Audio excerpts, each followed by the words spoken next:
आज हम क्रिया विशेषण के बारे में जानेंगे। क्रिया विशेषण किसे कहते हैं तथा क्रिया विशेषण के कितने भेद हैं या कितने प्रकार के क्रिया विशेषण होते हैं। आपके एग्जाम में क्रिया विशेषण से भी काफ़ी सारे प्रश्न पूछे जाते हैं, तो आपको क्रिया विशेषण के बारे में भी जानकर रखना ज़रूरी है। तो आज हम इस वीडियो में आपको क्रिया विशेषण की परिभाषा बताएंगे तथा क्रिया विशेषण के कितने भेद हैं और कौन कौन से, उसकी भी परिभाषा तथा उदाहरण भी हम इस वीडियो में देखेंगे। तो आइए शुरू करते हैं। सबसे पहले हम क्रिया विशेषण की परिभाषा जान लेते हैं कि क्रिया विशेषण किसे कहते हैं। क्रिया विशेषण किसे कहते हैं? जो शब्द क्रिया की विशेषता बतलाती है उसे क्रिया विशेषण कहते हैं। यानी कि जो शब्द क्रिया की विशेषता बताती है उसे क्रिया विशेषण कहते हैं। आपने अव्यय के बारे में सुना होगा या पढ़ा होगा। वो अव्यय के भेद ही क्रिया विशेषण पहला होता है, जिसमें क्रिया विशेषण के भी 4 भेद हमें अलग से देखने को मिलते हैं। क्रिया विशेषण के भेद की बात करें तो क्रिया विशेषण के 4 भेद हमें देखने को मिलते हैं, जिसमें हमारा है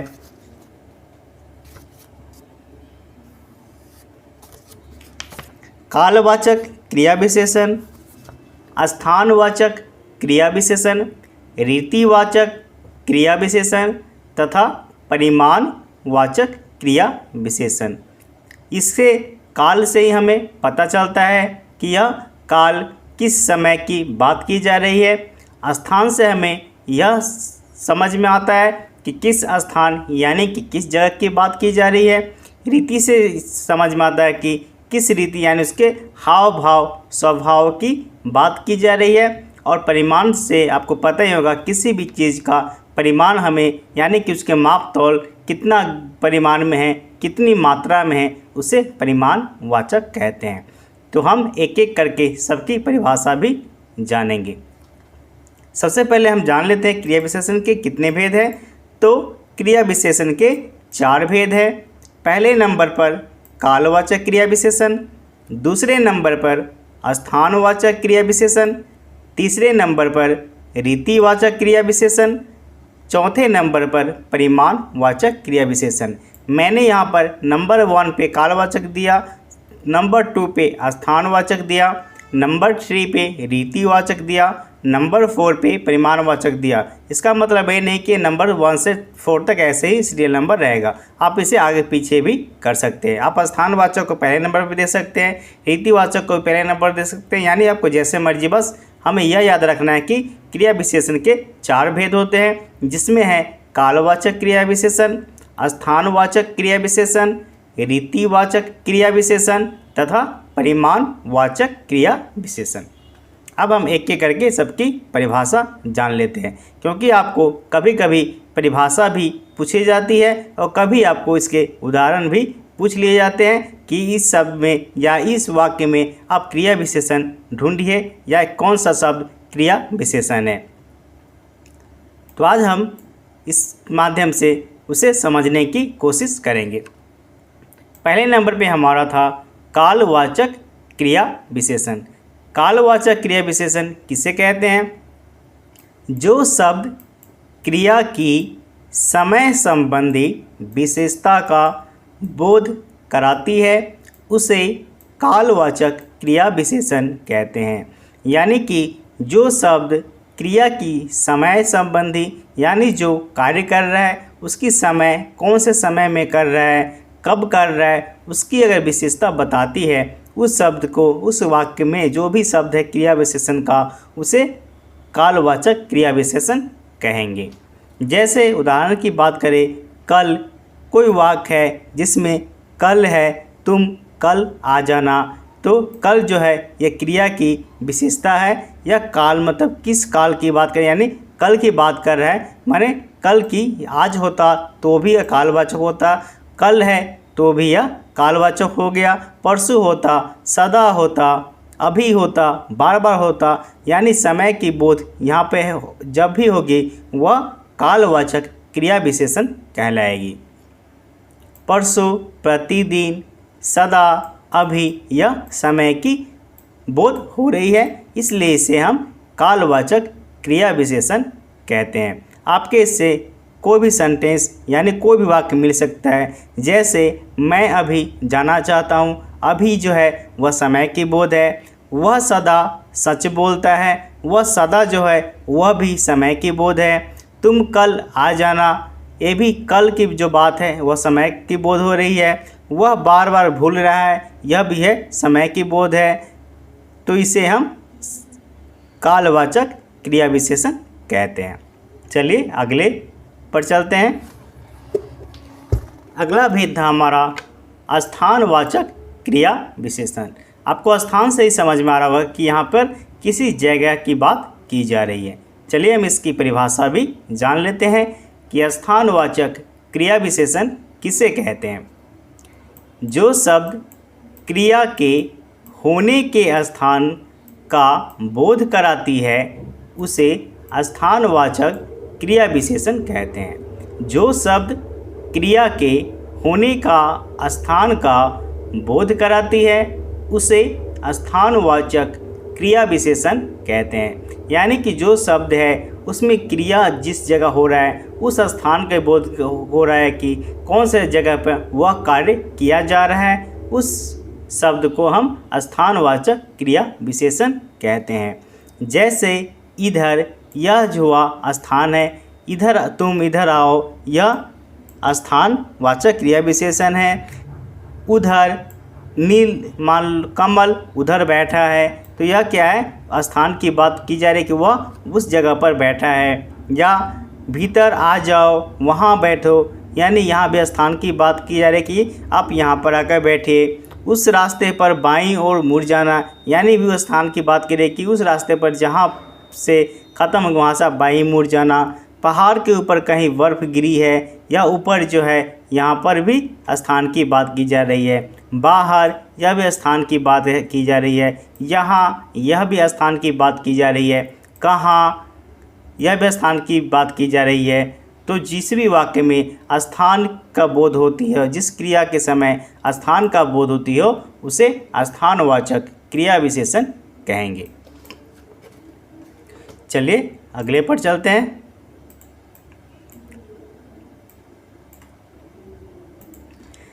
अगला है हमारा रीतिवाचक क्रिया विशेषण। रीतिवाचक से मतलब क्या होता है, उस रीति का अर्थ ही होता है कि उसका भाव स्वभाव किस प्रकार से हो रहा है। चलिए इसकी परिभाषा जान लेते हैं। क्रिया के होने अथवा करने की रीति का बोध कराने वाले शब्द को रीतिवाचक क्रिया विशेषण कहते हैं। रीतिवाचक क्रिया विशेषण किसे कहते हैं? क्रिया के होने अथवा करने, यानी जो भी क्रिया कार्य किया जा रहा है वह हो रहा है या वह कार्य किया जा रहा है और रीति का बोध किया हो रहा है, उसे हम रीतिवाचक क्रिया विशेषण कहेंगे। जैसे मान लीजिए अचानक है, तो अचानक क्या हुआ, रीति की यहाँ पे बात की जा रही है। धीरे धीरे, यह उसकी रीति की बात की जा रही है। झटपट, शांतिपूर्वक, या वाक्य में हम इसे बनाएंगे तो हो जाएगा वह चीख चीख कर बोलता है, तो चीख चीख कर क्या है, उसकी रीति है। मोहन धीरे धीरे चलता है, तो धीरे धीरे चलता कौन है, मोहन, वह मोहन की रीति है। आनंद हंस हंस कर बात करता है, तो हंस हंस कर कौन बात करता है, आनंद, वह आनंद की रीति है। यानी कि उसकी विशेषता बताती है, वह रीतिवाचक क्रिया विशेषण होता है। चलिए अगले पर चलते हैं। अगला है हमारा परिमाणवाचक क्रिया विशेषण। परिमाण से ही आपको पता चल रहा होगा कि यह किसी चीज़ की परिमाण की, यानी कि उसकी मात्रा की बात कर रही है। 2 किलो भी हो सकता है, 10 किलो, 5 किलो, कम, ज़्यादा, थोड़ा, यानी कि जो भी मात्रा की बात की जा रही हो उसमें हम परिमाणवाचक क्रिया विशेषण कहेंगे। इसकी परिभाषा जान लेते हैं हम। परिमाणवाचक क्रिया विशेषण किसे कहेंगे? वे शब्द जिनसे क्रिया की मात्रा या परिमाण का बोध होती है। वे शब्द जिनसे क्रिया की मात्रा, आप मात्रा लीजिए जैसे कम, बहुत, थोड़ी,